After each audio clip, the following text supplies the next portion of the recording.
Já fazia algum tempo que eu não via vocês sobre essa perspectiva, mas eu tenho que falar alguma coisa.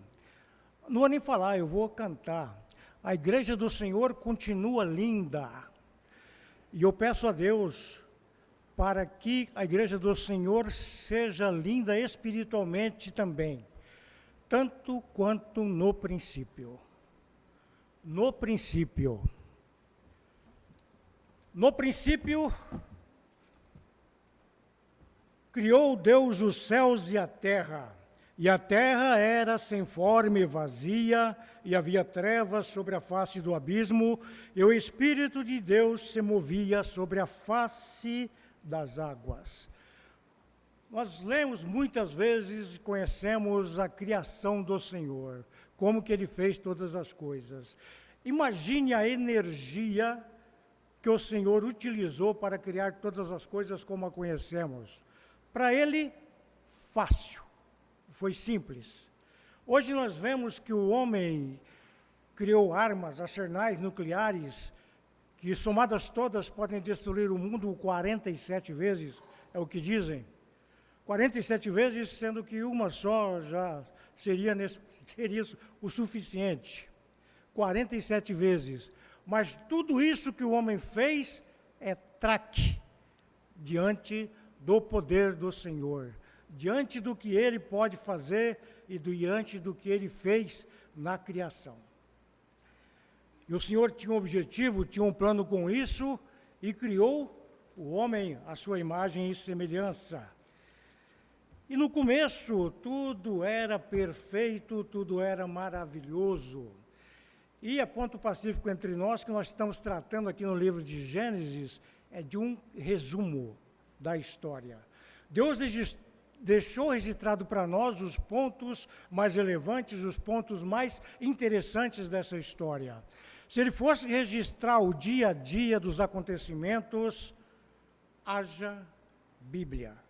Não caberia mais no planeta inteiro tudo que teria escrito.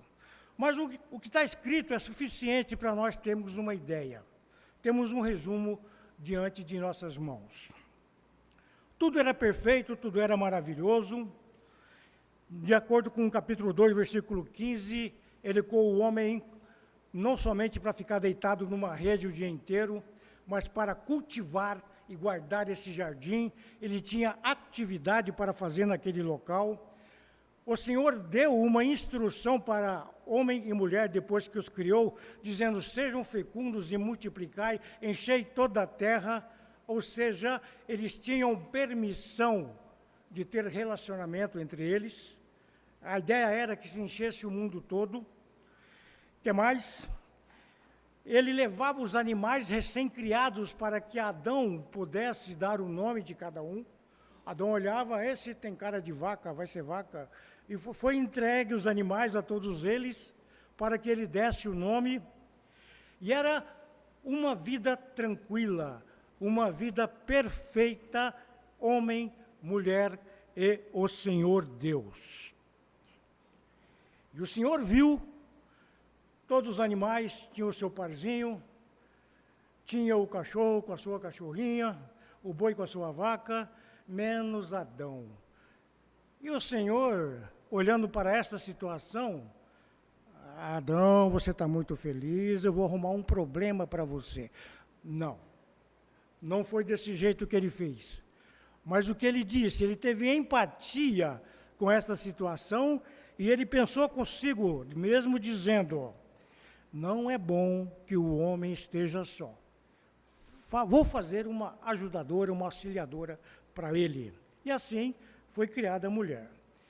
E não há dúvida, irmãos, claro que a mulher foi criada por Deus. E na criação, todo artista, quando faz a sua criação, ele deixa traços ali da sua personalidade na criação. É assim com os grandes artistas que nós conhecemos, com os grandes pintores, deixando traços de sua personalidade na criação. Não foi diferente com a criação da mulher. Ela tem traços da personalidade de Deus. Por exemplo, Deus nunca está errado. Outro detalhe, Uma vez, Moisés carregando o povo, levando o povo pelo deserto, faltou água, não tinha água, e o povo apertando Moisés, e Moisés dizendo, Senhor, o povo está reclamando, não tem água. Moisés, vai lá, fala ali com a pedra ali em Meribá, e a pedra vai dar água. Moisés estava meio chateado com esse negócio todo, foi lá, pegou uma vara, bateu com força na pedra, jorrou água, deu certo, saiu água. O povo bebeu, ficou todo mundo feliz, e vida que segue, e vamos continuar. Aí passou tempo, e aí Deus disse, Moisés, vem cá, sobe aqui no monte aqui. Moisés subiu no monte aos 120 anos, tinha vigor físico para isso, tinha uma vista que alcançava longe demais. Olha para lá, está vendo? Terra prometida. Terra prometida, Senhor? É, terra prometida, mas você não vai entrar não. Não vou, Senhor, não vou. Não. Por quê, Senhor? Tu lembra de Meribá? Nós sabemos tudo o que aconteceu e por que ele não entrou, mas era por causa daquela situação. Quem mais que você conhece, que quando você faz alguma coisa que não devia fazer, ou não faz alguma coisa que devia ser feito, ele deixa você viver tranquilamente. Mas na primeira oportunidade ele diz, lembra de Meribá? E é assim que as coisas são. A vida era bela, era tranquila, Deus, homem e mulher, criados, tudo juntos e vivendo. E como nós estamos tratando de um resumo, eu queria que você observasse no versículo 8 da passagem que nós lemos. Capítulo 3, versículo 8.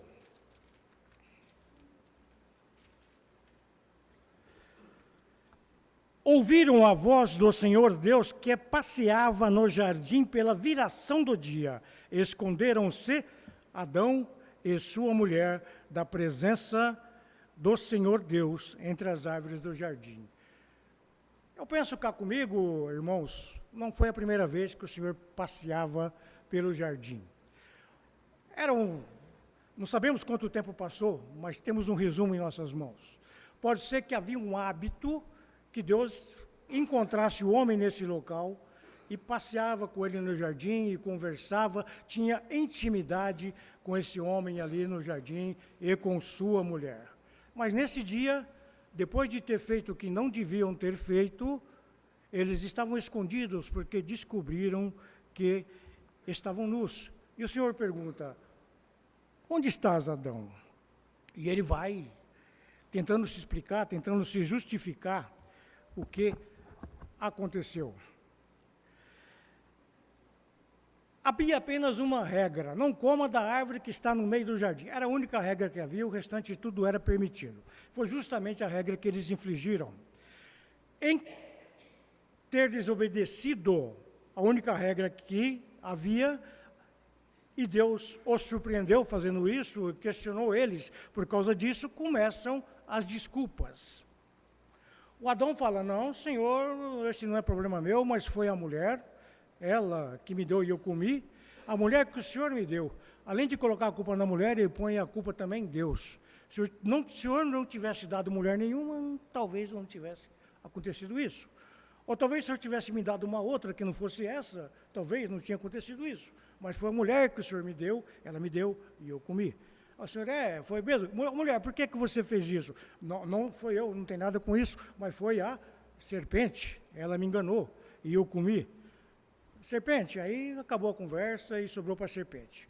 Mas a serpente, ela é penalizada também porque ela permitiu que Satanás entrasse nela e a usasse. Tanto é que nós podemos concluir aqui pela passagem que ela não é a forma que nós a conhecemos hoje.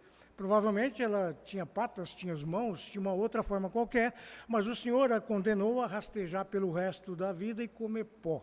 Então ela toma a forma como nós a conhecemos hoje, por ter, sendo ali, permitido que Satanás estivesse ali a utilizando para o seu intento. Teve consequências sobre isso tudo que aconteceu. O homem ia mudar o sistema de trabalho dele. Era um trabalho sossegado, era tranquilo, ele não se ralava em espinho, não se machucava no trabalho, não suava muito, não desgastava bastante, mas tudo isso ia mudar a partir de então. Nos versículos 17 e 18, nós vemos aí, do capítulo 2. Desculpa, do capítulo 3. Adão disse: porquanto destes ouvidos à voz da sua mulher e comestes da árvore que te ordenei, dizendo, não comerás dela, maldita é a terra por tua causa.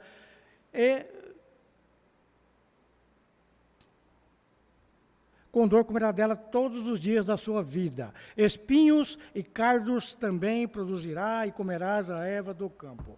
Aqui ele faz um alerta também, fala, por que você deu ouvidos à voz da sua mulher? Claro, temos que cuidar aqui que nós temos sempre que conversar com o cônjuge a respeito de muitas coisas, mas quando essa voz é ouvida de uma maneira que contraria o que o Senhor já tem dado, o que o Senhor tem ensinado, é problema. O Senhor não concorda com isso e vai ter consequência, teve para Adão, porque ele ouviu a voz de sua mulher. Se ele não ouve, ele teria escapado das consequências e o Senhor arrumaria uma nova situação, com certeza seria resolvido. Mas o ponto é que os dois sucumbiram, os dois caíram onde não eram para cair. A mulher teve consequências também por isso, e o Senhor diz a ela, aumentarei sobremodo as dores quando você tiver neném. Se vai aumentar, quer dizer que antes não tinha. Como nós temos um resumo, pode ser, não está escrito aqui, que eles tivessem outros filhos, esses filhos fossem meninas. E nós podemos deduzir isto, porque no capítulo 4, versículo 1, conheceu Adão a Eva, sua mulher, ela concebeu e deu à luz a Caim, e disse, alcancei do Senhor um homem. Agora parece que ela ficou surpresa, agora vem um homem, tive um varão dessa vez. Nós entendemos sempre, quando lemos essa passagem, que seria o primeiro. Pode ser que sim, pode ser que não. Mas Deus está dizendo que as consequências dali em diante é que as dores do parto da mulher seriam elevadas, seriam muito grandes. E a consequência pior de todas elas encontra-se no versículo 24, do capítulo 3. Havendo lançado fora o homem, pôs querubins ao oriente do jardim do Éden, e uma espada inflamada que andava ao redor para guardar o caminho da árvore da vida. A pior de todas as consequências foi que o Senhor Deus não estaria mais todos os dias com eles. Eles se afastaram da presença do Senhor. Eles tinham que ser banidos daquele local. Alguém de nós, algum dia na vida, já esteve ou ainda está no lugar desses dois? Nós temos a nossa comunhão com Deus quando nos convertemos, nós nos achegamos a Ele, nos relacionamos com Ele, e é tudo perfeito, é tudo maravilhoso, e nós somos felizes e alegres, porque Deus está conosco dentro de nós e nos anima em tudo que nós fazemos. Nós temos alegria, nós temos trabalho para o Senhor, nós temos atividades, nós temos prazer em visitar um irmão, nós temos prazer em atender um necessitado, nós temos prazer em muitas coisas para que o Senhor tem colocado no nosso coração. E tudo é muito bom, muito tranquilo, mas para alguns a queda vem. Alguns a queda vem e quando a queda vem eles simplesmente vão embora. Eu vou me afastar do Senhor porque o irmão fulano não me disse bom dia no domingo da reunião passada. E vou me afastar do Senhor porque o outro irmão ali, sem querer, pisou no meu pé. Às vezes tudo que o irmãozinho precisa para se afastar do Senhor é de uma desculpa. E às vezes ele utiliza isso para se afastar e ir embora, não congregar mais e não estar presente mais nas reuniões. Esse definitivamente ele tira o corpo literalmente da presença das reuniões do Senhor. Tem outros, porém, que, veja isso, uma vez Jesus Cristo estava ensinando com toda a firmeza que ele tinha ao ensinar, e as pessoas que estavam ouvindo olharam e disseram, duro esse discurso, e começaram a retirar-se um por um, indo embora. E Jesus olhou para os seus discípulos e disse, vocês querem ir embora também? Os discípulos, para onde vamos, Senhor? O Senhor tem as palavras da salvação, da vida eterna. Nós compreendemos isso, muitos de nós sabemos que não há onde ir, porque as palavras do Senhor são ditas aqui, está aqui. Onde vamos? Onde mais tem as palavras do Senhor? Não adianta eu procurar em outro lugar, porque a palavra do Senhor está aqui, a palavra de Jesus, a palavra de Deus. Então, às vezes as pessoas tomam atitudes como eu vou, mas não vou, eu quero, mas não quero, e tomam uma posição ali intermediária. Isso é perigoso. Eu diria que é mais perigoso do que sair fisicamente do corpo de Cristo, quando se sai apenas espiritualmente.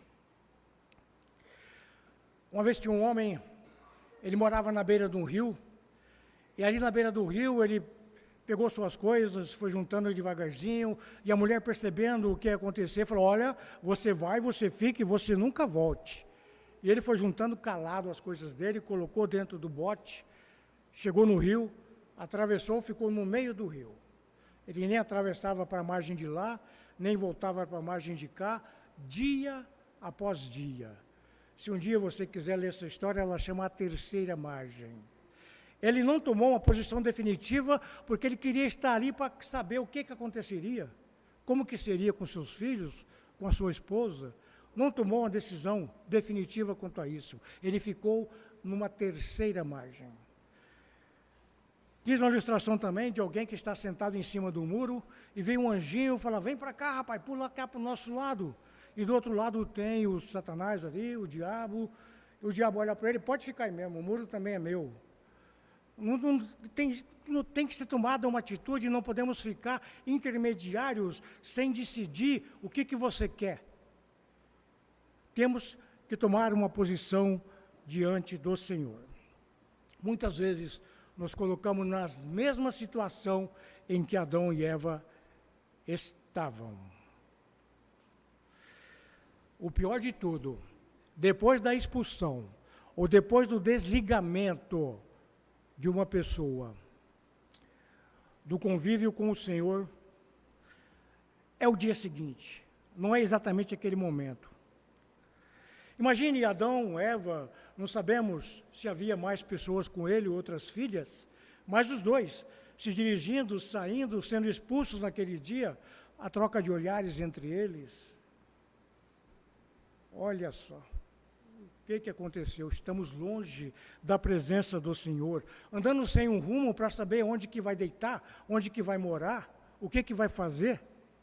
Medo, aflição em um mundo completamente desconhecido e hostil. Aquele que se afasta do Senhor está nessa mesma situação, enfrentando um mundo desconhecido, um mundo hostil, um mundo onde há maldade, um mundo em que quer colocar você cada vez mais longe do Senhor. E eles estavam agora se dirigindo, andando sem a proteção daquele paraíso onde eles moravam, daquele paraíso que tinha sido criado por Deus. A pior coisa não foi a chegada da noite, onde as trevas tomaram conta de onde eles estavam, mas a pior coisa foi o primeiro entardecer, onde eles tinham absoluta certeza: Deus não desceria para andar com eles. E eles se sentiriam magoados, chateados, tristes por causa disso. E o silêncio do crepúsculo da tarde, o pôr do sol, o finalzinho da tarde ali, trouxe aquela amarga realidade da separação que eles estavam do Senhor Deus agora. A pior coisa não foi perder o domínio sobre os animais. Os animais que eram amigos, nos quais ele fazia o cafunézinho ali no leão, passava a mão na cocova ali do camelo, fazia todos os carinhos e brincava com os animais. Mas agora, esses animais não são mais companhia para eles. Agora esses animais se tornaram agressivos. Agora, esses animais, alguns deles até perseguiam eles. Era um mundo completamente hostil e diferente daqueles em que eles estavam acostumados. A pior dor era ver o que era seu, agora não é mais. Que saudade de poder ouvir a sua voz. Respondendo a Adão, há uma chance. Há uma chance a Ele, há uma chance para todos quanto vieram a se afastar do Senhor. O Senhor sempre é misericordioso e bondoso para dar uma chance às pessoas. O pior dor não é nunca ter ouvido a voz de Deus, mas um dia ter ouvido e hoje não ouvir mais. A pior dor não é nunca ter andado com Deus, mas é ter andado com Deus um dia e hoje não andar mais. Saudade. Saudade de um tempo onde nós nos sentíamos seguros e amados, protegidos pelo Senhor. Esse lugar ainda existe. E o Senhor está pronto, com os braços abertos, esperando todos aqueles que têm um coração contristado e arrependido, que quer de fato pular do muro para o lado certo da história. O Senhor aguarda, o Senhor espera. O Senhor chama de volta para o jardim da inocência. Eu e você podemos ter de volta tudo que já tivemos um dia na presença dEle e por um motivo qualquer viemos a perder. Hoje, se ouvirdes a sua voz, não endureçais o coração, mas volte ao Senhor enquanto há tempo, porque Ele te espera. Que o Senhor nos abençoe. Aleluia.